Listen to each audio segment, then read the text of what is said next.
উলামা একরামের সামনে গালাগালি করে, এক মঞ্চে দেখছি গালাগালিও করছে।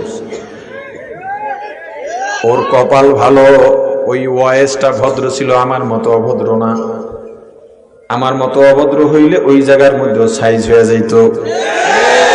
এত বড় সাহস বেড়া তোরটা। আমি খাই না পড়ি, আমি স্বাধীন দেশের স্বাধীন নাগরিক, 92% মুসলমানের দেশে আমি কোরআন সুন্নাহর কথা বলবো, তোর কাছে জিজ্ঞেস করে বলতে হবে নাকি? সম্মান পদবি আর ক্ষমতা পাইয়াই কও বাংলাদেশে মৌলবাদী রাখবো না।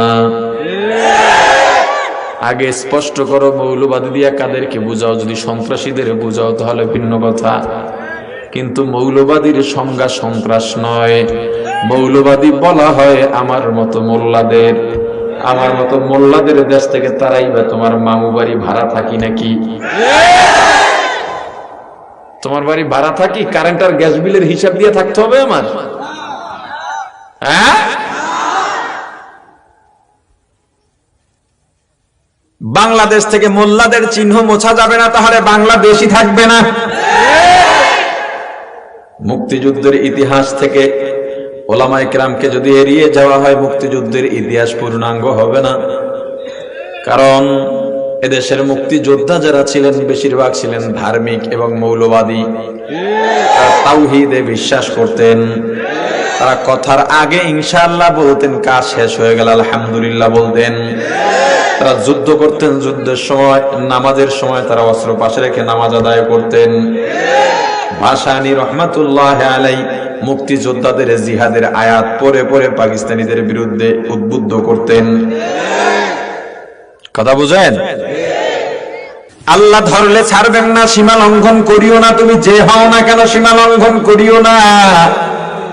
যেই মৌলবাদী মুক্ত দেশ গড়তে চায়, ওই মৌলবাদীর চোখের পানি যদি একবার তোমার বিরুদ্ধে পড়ে যায়, চোখের পানিতে ভেসে যাইবা। চিনলাও না, বুঝলাও না, সিন্নি খাইরা কারু ছিলাই, মোল্লা চিল্লা না। মৌলবাদীরা আছে বিদায় তুমি আসো না হয় আল্লাহর গজব পড়ে এতদিন শেষ হয়ে যাইতা।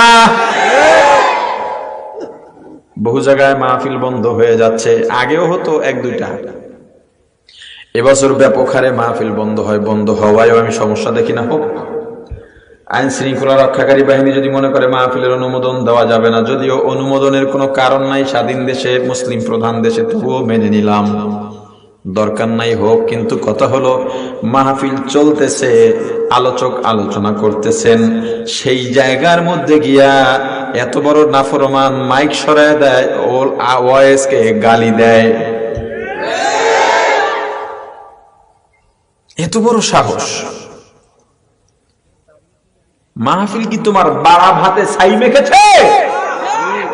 মাহফিল তোমার জমি কেড়ে নেয় না, মাহফিল তোমার বাড়ি কেড়ে নেয় না, মাহফিল তোমার ক্ষমতা কেড়ে নেয় না। মাহফিল আসবিদা এখনো মানুষের মাঝে সভ্যতা আছে, ভদ্রতা আছে। এই মাহফিলের কারণে বাংলার জমিন এখনো ঘরে ঘরে মাদক যায় না। বহু মাদকাসক্ত যুবক মাহফিলের কারণে, বয়ানের কারণে মাদক থেকে ফিরে যায়। বহু ইফতিজার, বহু লম্পট ছেলেরা মেয়েদের আর ডিস্টার্ব করে না। বহু চোর ডাকাত মাহফিল দিয়া ভালো হয়। মাহফিল যদি বন্ধ হয়ে যায়, পশ্চিমাদের মতো রাস্তায় রাস্তায় মা আর ছেলের মধ্যে জেনা ব্যভিচার শুরু হয়ে যাবে। মাহফিলে কার কি ক্ষতি করলো? মাহফিল আগেই অনুমোদন দিবা না ভিন্ন কথা, কিন্তু মাহফিল শুরু হওয়ার পর স্টেজে আলোচক আলেম বয়ান করতেছেন, সেখানে গিয়া বাধা দিয়া কোন বাহাদুরি দেখাইলা, বরং সারা দেশের মানুষের বদদোয়া তোমার কপালে এঁটে গেছে। কি মনে করো? মুসলমান ইমানদার বাংলাদেশের মানুষ ধর্মপ্রাণ মানুষ, ধর্মপ্রিয় মানুষ। বাংলাদেশের মানুষ যত তাহাজ্জুদ পড়ে, বিশ্বের অন্যান্য রাষ্ট্রে এত তাহাজ্জুদ গুজারি আছে কিনা জানা নাই। কারণ বাংলাদেশের মানুষ দিনকে এত কাছের থেকে, এত ভেতর থেকে ধারণ করে। কেন ধারণ করে আমি বলি শোনেন। বাংলাদেশ আইনগতভাবে, আইনের দিক থেকে এটা কোনো ইসলামিক রাষ্ট্র নয়। অর্থাৎ সরকারের পক্ষ থেকে ইসলামী আইন বাস্তবায়ন করা হয়, ওই দৃষ্টিকোণ থেকে বলছি ইসলামিক রাষ্ট্র নয়। যদিও মুসলমানের সংখ্যা সব থেকে বেশি, কিন্তু যেই সমস্ত রাষ্ট্রগুলো ইসলামী রাষ্ট্র, রাষ্ট্রীয়ভাবে ইসলামী আইন চলে, ওই দেশের নামাজ মিডল ইস্টে যারা থাকেন বা যান, আমি তো প্রায় সফর করি, এই মাসের 10 তারিখ দেশের বাইরে থেকে আসছি,